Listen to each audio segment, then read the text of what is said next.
you start to notice some patterns, especially with the bad guys. I've spent way too much time thinking about the villains from Illumination, from the silly ones to the truly sneaky. Joy and happiness will be gone as well. The revolution has begun. Liberated forever. The city gets eaten. We're going to put them all in order, from the ones who barely made a ripple to the real masterminds of mischief. 16th Mike. Kicking off our list at the absolute bottom, we have the one, the only, Mike the Mouse. Calling this pint-sized Sinatra wannabe a villain is like calling a puddle an ocean. It's an insult to actual, genuine scumbags everywhere. This tiny terror isn't driven by some epic quest for power. He's powered by a severe case of small man syndrome and an ego bigger than his entire body count, which, by the way, is 0. This dude's entire life anthem is my way, but seriously, the only way he does anything is the wrong way. His big criminal debut, being an absolute menace in a singing competition line, then he's throwing down in a poker game with freaking bears, like they're just oversized teddy bears. Of course, he gets caught cheating because, well, he's Mike. Then the financial genius racks up enough credit card debt to fund a small nation, all to buy a fancy car to impress a girl who's clearly out of his league. And what does he do with this ill-gotten ride? Reckless driving. But the absolute peak of his villainy, or lack thereof, is when he rats out Buster Moon, leading to the utter destruction of the Moon Theater. He's an accessory to massive property destruction, not because he's evil, but because he's a spineless little rodent. He ends up in the sewer, which, let's be real, is where he belongs. And get this, he initially refuses to perform at the revival show unless there's cash involved. It takes another animal insulting his talent for his microscopic ego to kick in. For being the most useless, self-absorbed character to ever grace a villain list, Mike gets 1.5 years probation, a $140,550 fine, a permanently negative credit score, and points off his license. Now get off my screen, you little punk. 15.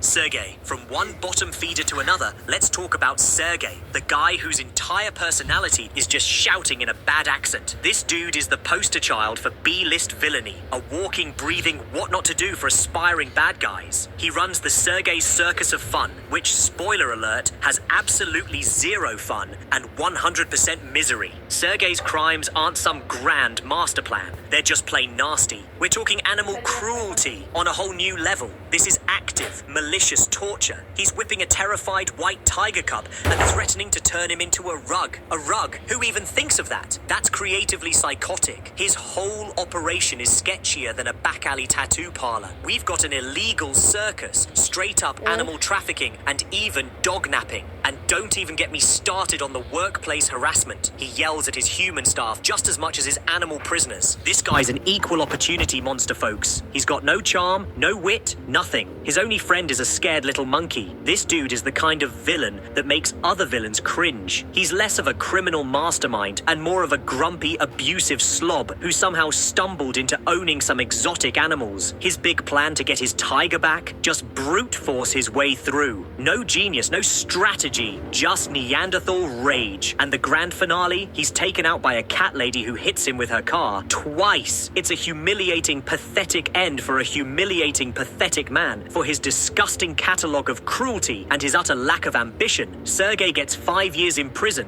a $22,100 fine, his circus shut down forever, and all his animals sent to a loving sanctuary. Enjoy the soap, Sergey. 14.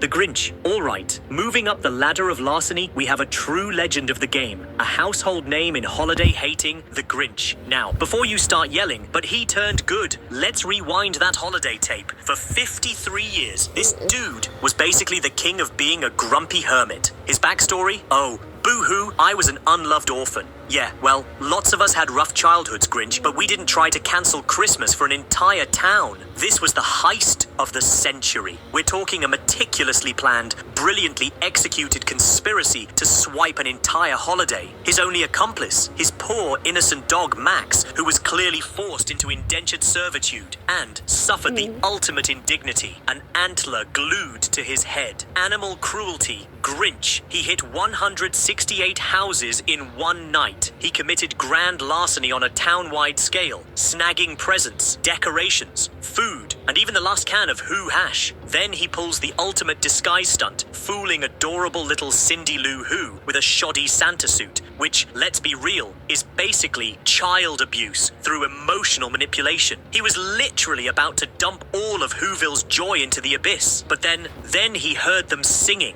and his shriveled little pea heart got all warm and fuzzy. From a pure villain perspective, this is the ultimate faceplant. He got soft. He caved. He gave back all the stuff and apologized. What a chump. So, while his one night of epic festive felony was legendary, his lack of commitment to the dark side puts him low on our list. He was originally staring down life, plus 26.75 years and a hefty fine. But thanks to that sudden surge of sappy sentimentality, he got off scot-free. Lucky Grinch. 13. The Chef. Heating things up a bit, we have a villain whose culinary passion has boiled over into a full-blown psychotic obsession. The Chef. This guy makes Gordon Ramsay look like a cuddly Care Bear. Seriously, he's not trying to take over the world. Nope. His main goal in life is to capture and cook one specific family of ducks. I'm not even kidding. He basically threw the biggest temper tantrum ever because some ducks dared to escape his restaurant. We're talking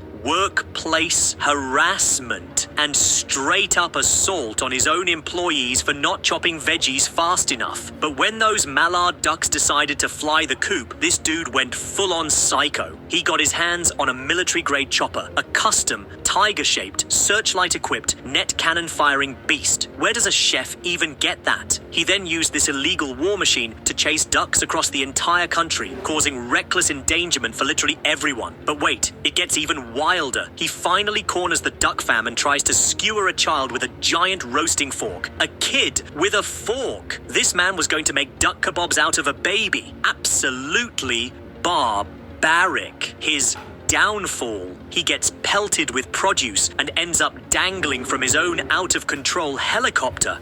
For his insane flight violations and his foul-mouthed pursuit of the mallards. The Chef is getting a whopping 4.25 years in a max security joint, a $505,000 fine, and we're stripping him of all his licenses. No more flying blenders for you, buddy. You're done. 12th, Aloysius O'Hare. Next up, climbing out of a literal cloud of smog, we have the king of corruption, the pint-sized villain with a giant ego, Aloysius O'Hare. This tiny titan proves that the most evil people often come in the smallest, slickest packages. This guy literally weaponized capitalism and turned a city's air into his personal ATM. His entire empire is built on one monstrous crime, a city-wide AIR pollution scheme. He made the air so toxic that people had to buy his bottled air. Talk about a monopoly. O'Hare is a master of intimidation, ruling his artificial town with two hulking bodyguards, Morty and McGurk, like some evil mini-dictator. He hates anything that threatens his profits, especially something as radical as a free, oxygen-producing tree. So, when a teenage kid named Ted goes looking for a real tree, O'Hare goes into full-blown stalker mode. He uses surveillance cameras to spy on Ted, trespasses in his home to threaten his family, and even steals their cookie plate. The audacity! Then he jumps in his ridiculous O'Hare mobile, doing some insane reckless driving just to stop one tiny seed from being planted. When Ted finally brings the seed to town, O'Hare goes full mob boss, inciting the citizens against him, preying on their fears and ignorance. And get this, when he thought he'd lost, he sang a gleeful little song about letting the seed die. No redemption arc here, folks. His defeat, chef's kiss. He gets strapped to a jet-powered helmet and launched into the very polluted sky he helped create. Boom! For his crimes against the environment and the citizens of Thneedville, O'Hare is getting 27 years in federal prison and a monstrous $100,267,010 fine to pay for the city's reforestation. You love to see it. 11. The Onceler. The Onceler rolls up to Truffalo Valley, a paradise, right? And what's his big idea? A Thneed. He chops down one tree, and the Lorax, basically the tree police, shows up like, bruh, what are you doing? And this dude promises he'll stop. But you know what? That promise was as fake as my diet on a cheat day. He starts off kinda chill, harvesting sustainably, but then his family shows up, whispering sweet nothings about cash money, and he goes full super villain. We're talking illegal logging on a scale so massive it makes your backyard shed look like a skyscraper. He industrializes deforestation, brings in the super axe hacker-like, who even names a machine that, and just wipes out the entire Truffalo Valley. We're talking total environmental destruction. The sky turned into a smog monster, the water became goo, and the animals gone. The barbaloots, the swami swans, the hummingfish, all homeless because of this dude's greed. And then, the ultimate betrayal, he chops down the very last truffalo tree. Talk about being a menace to society. He literally destroyed a world for profit. So, for being the ultimate nature hater, the once Lear gets 31.33 years of replanting trees by hand. No super axe hacker for you, buddy. Plus, a $5,570,250 fine. You broke it, you bought it, Onceler. Get to work. 10. The Bear Gang. Breaking into our top 10, we have a trio of villains who embody brute force and old-school criminal intimidation. The Bear Gang. These dudes aren't playing. They're basically the Animal Kingdom's organized crime unit, operating out of some shady backroom club, all about that gambling and intimidation life. And who do they beef with? Mike, the tiny mouse from the bottom of our list. So, Mike tries to pull a fast one, right? And what's the leader's reaction? He tries to eat him, like straight up murder. They hunt Mike down and then the classic mob move, coercion. They corner Mike, he spills the beans about spending their money, and again, they try to eat him. His only escape is promising them Buster Moon's prize money. And this is where things get wild. They roll up to the Moon Theater, and the leader, in a fit of rage, smashes the prize chest. The whole dang theater comes crashing down. We're talking massive property destruction. They just ditch the scene, leaving everyone for dead. No remorse, no apologies, just pure chaos. But they're not done. Mike's on TV during the big outdoor concert, and these guys are back like a bad habit, kidnapping him in the middle of Mina's song. They drag him into an alley for one last attempt at murder, only to be stopped by Mike's girl Nancy. These bears are relentless, terrifying, and utterly ruthless. For all their attempted murders, destroying property, and being total mob bosses, the Bear Gang is sentenced to life in a maximum security wildlife preserve. Good luck escaping that. Plus 9 years of mandatory anger management therapy and a $5 million fine to fix that broken theater. Y'all are going to be hibernating in jail for a long time. 9. Jimmy Crystal. Jimmy Crystal proves that even rich dudes can be totally unhinged. This guy isn't plotting to take over the world. He's just got the thinnest skin on the planet. Owner of Crystal Entertainment. More like owner of Cry Yes, Tal About My Ego Entertainment. From the jump, this dude is giving off mega I'm gonna throw you off a skyscraper vibes. And guess what? He means it. Buster Moon literally just pitched an idea, and Jimmy's already planning his human-sized yeet into oblivion. And when he thinks Buster fired his totally talented daughter, Portia, oh boy, the dude goes full-on psycho, ready to commit first-degree attempted murder right in his office. What stopped him? A media interview. Because his public image is apparently more important than, you know, not being a murderer. Then he's all like, closet time, Buster. That is false imprisonment, people. And when Buster escapes and pulls off the show of a lifetime, Jimmy unleashes his goons, tries to finish him on stage, and literally throws him off a platform. Again! This guy's basically got a kill switch for anyone who mildly annoys him. His public arrest was the sweet, sweet icing on the revenge cake. For this absolute madman's shenanigans, he's looking at 2 life sentences for attempted murder, plus 14 years for false imprisonment, and a measly $1,000 fine. Talk about a bargain for trying to kill someone twice. Smash that like button if you think he deserved more. 8. Snowball, bouncing into our number 8 spot, is the most ferocious, fluffy face of radical extremism you will ever see. Snowball, don't let that adorable face fool you. This little furball is a straight-up domestic terrorist, and the mastermind behind an army of sewer-dwelling, pet-hating outcasts. This is an organized crime syndicate with a genocidal agenda. Snowball, the charismatic leader of the Flushed Pets, rules with fiery speeches and a side of psychopathy. He pulls off a daring prison break, ambushing an animal control van like it's a Fast and Furious movie. We're talking Grand Theft Auto and fiery explosions. My man even tries to initiate Max and Duke into his crew with a giant viper. That That's attempted murder by snakebite. Seriously, who does that? When he finds out they're spies, it's on. He declares a blood feud, chasing them across the city, causing mayhem everywhere. He's responsible for the Viper's demise, accessory to manslaughter at least, commits multiple counts of assault, imagine getting beat up by a bunny, and even steals a city bus for another round of Grand Theft Auto. This bunny is a tactical genius with crayon-drawn plans. Even though he got adopted in the end, for most of the movie, Snowball was the most dangerous criminal on four paws. For leading a terrorist organization and all his felonies, he's looking at 2 life sentences, plus 126 years, and a $387,500 fine. Absolute legend of villainy. 7.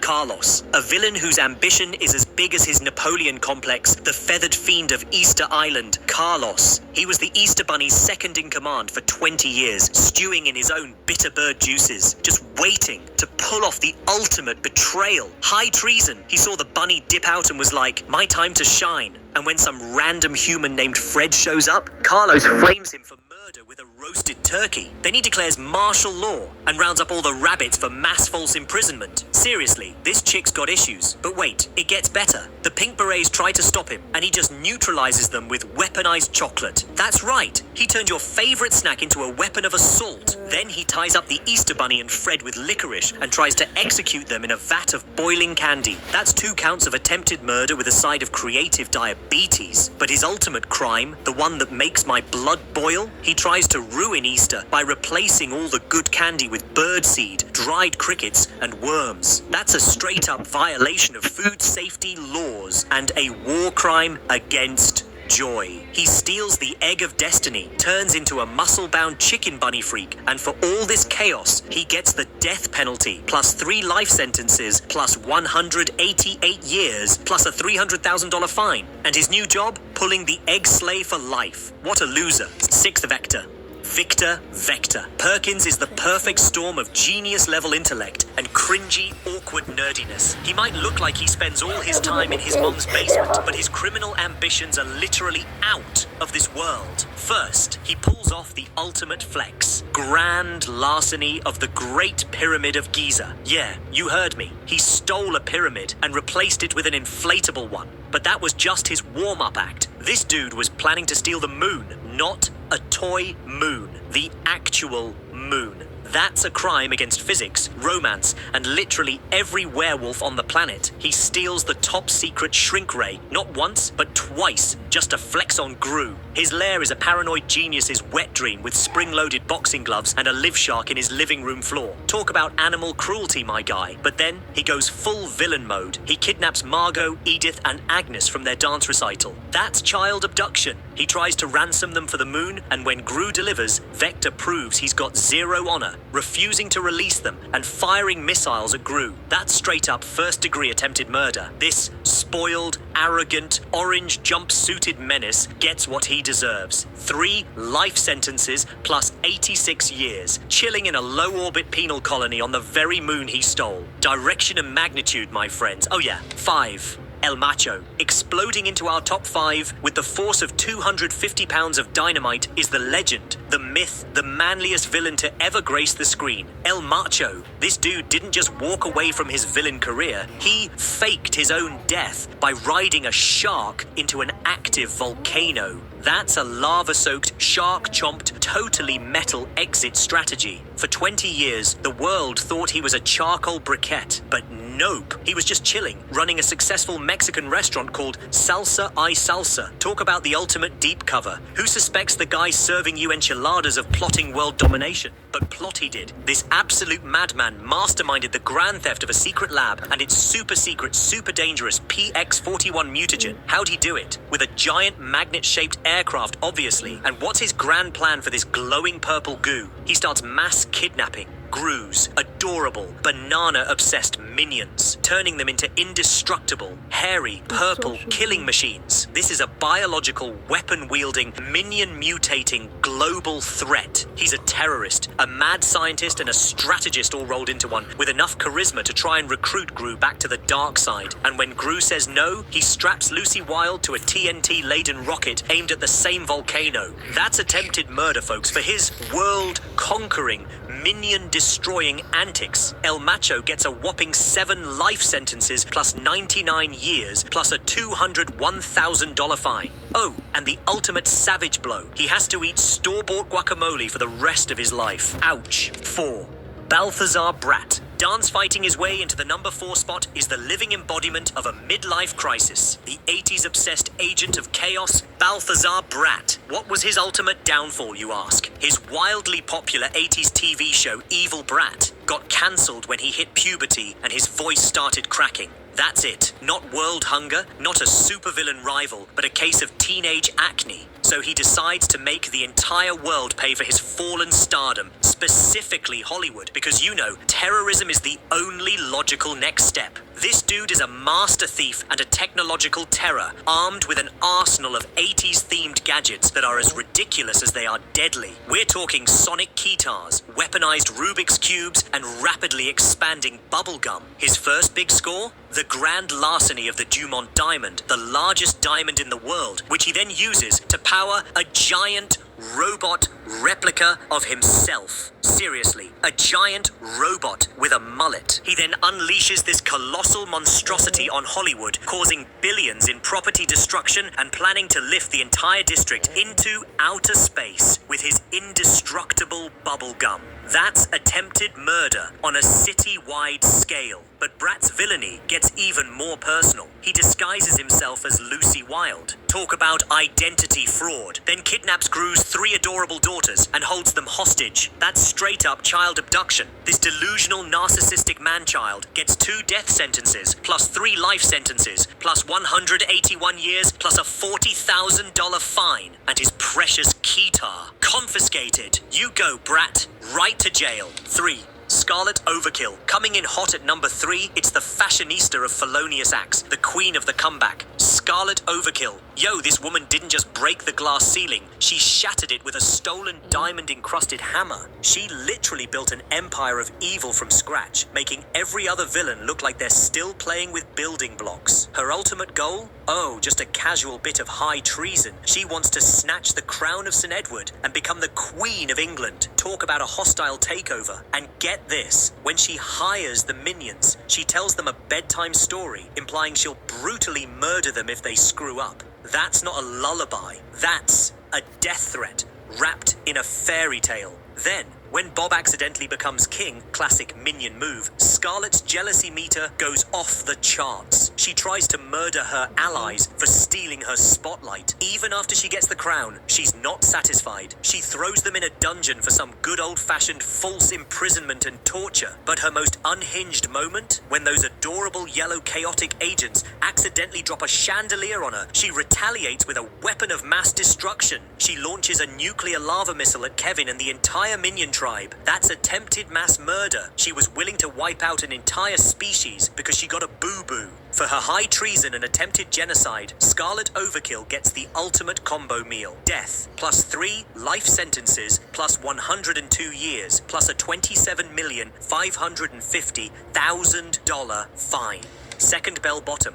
Sliding into the number 2 spot with more sass than a 70s funk band and a heart colder than a forgotten ice tray. It's the leader of the Vicious Six, the groove-killing goddess, Bell Bottom. This woman is the definition of cutthroat ambition, rising to the top by literally stabbing her mentor in the back or, pushing him off a cliff. That's assault and attempted murder against your own boss. Savage, once she's queen of the villain squad, her main mission is to snag the Zodiac Stone. But then an 11-year-old Gru, yeah, that Gru, snatches it from them. Belle's response, eliminate the child. She and her crew launch a citywide manhunt, which includes some delightful false imprisonment and torture for Gru's minions. Then, for good measure, they commit an act of terrorism by blowing up Wild Knuckles' house with explosives, just because, and it gets even crazier. During the Chinese New Year parade, Belle and her crew unleash the Zodiac Stone, turning into giant, monstrous versions of themselves. Belle transforms into a colossal, fire-breathing Eastern dragon, bringing property destruction and chaos to an entire city, all for a rock and a kid. She's the leader of an organized crime syndicate, a backstabbing betrayer, a terrorist, and a magical monster. For her litany of crimes, including treason against the villain community, yes, that's a thing, terrorism, and attempted murder, Belle Bottom is sentenced to death plus 3 life sentences plus 186.5 years plus a $267,250 fine. And her platform boots? Confiscated. First, Bowser. And now, for the main event, taking his rightful throne at the absolute peak of villainy, the undisputed, undefeated, heavyweight champion of crime. The one, the only, King Bowser. This guy makes other villains look like they're running a lemonade stand. He kicks off his reign of terror with a full-scale military invasion of the Snow Kingdom, melting their entire ice palace with his fiery breath. That's kingdom-wide arson. Then he commits grand larceny by stealing their sacred superstar and mass kidnapping by taking the entire penguin population hostage. And that's just the warm-up act. His entire motivation is fueled by a creepy, delusional obsession with Princess Peach. He plans to force her into marriage, a heinous act of forced marriage. And his proposal? A global act of extortion and terrorism. Marry him, or he'll use the superstar to wipe out her kingdom. This dude is a sadistic tyrant, even to his own troops. He casually murders one of his Koopa soldiers by burning him to a crisp just for questioning him. He locks his own troops in cages. He literally tortures Luigi for information and threatens to kill him just to break Mario's spirit. And it gets worse. His wedding to Peach is set to be the stage for his most monstrous crime yet, attempted genocide. He plans to execute all of his prisoners, including the penguins and the Kongs, by dropping them into a pit of lava as a romantic tribute. When Peach rebels, Bowser unleashes a bomberbill to destroy Peach's castle, a second act of attempted genocide. He is a sadistic, cruel, insecure, unbelievably powerful tyrant. He's a king, a sorcerer, a warlord, and a psycho. For his crimes against literally everyone and everything, Bowser is sentenced to 3 death sentences plus 8 life sentences plus 2,077 years in a maximum security dungeon plus a fine of $100,025,000. Court is adjourned.